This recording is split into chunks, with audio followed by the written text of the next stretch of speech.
आगे तनी चिली मुलुम चढ़ावा ना बोल बा जय श्री आ खाबा बबुआ यार बेन आगे तनी गाना उनका धरावा ना ए बूढ़ी आगे तनी सलाई बीड़ी ले ली है आए बोल बा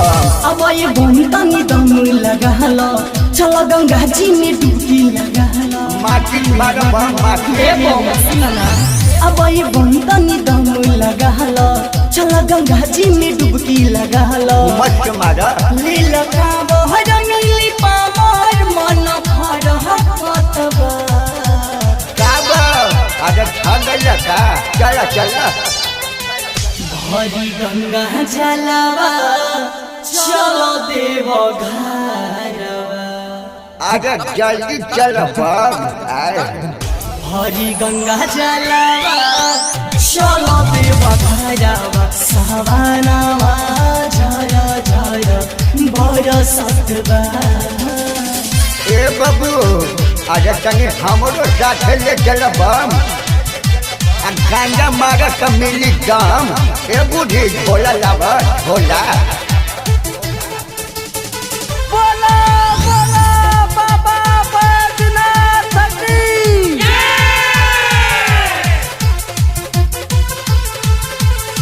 मिली कमरियन की बन जाए टोली एक आवाज आई बोलबम की बोली आगे जिया बम सुना ना मिली कमरियन के बन जाए टोली एक आवाज आई बोलबम के बोली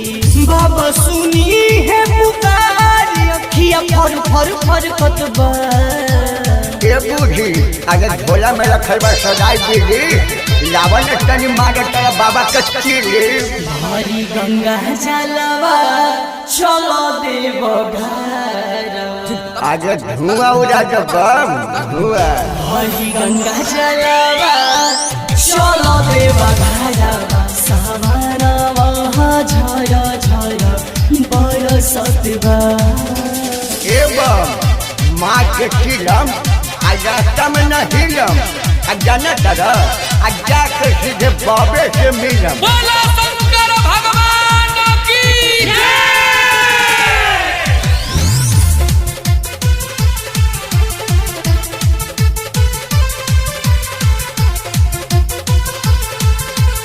सागर जी अरविंद चली गोरे झाड़ी के लेहिया नंद सुइया पहाड़ के अगर जल्दी चली ना आए सागर जी अरविंद चली गोरे झाड़ी के लेहिया नंद सुइया पहाड़ के लेके काम हर रंग आगे आगे छड़ हाथतबा ये गांजा भी खत्म हो गया बम बाका अगर पहुंच गए मारा हुआ के तनी हरी गंगा जलवा चलो देव घरवा चलो बम चला हम पीछे से आवत तनी हरी गंगा जलवा चलो देव घरवा सवानावा झरा झरा बरसतबा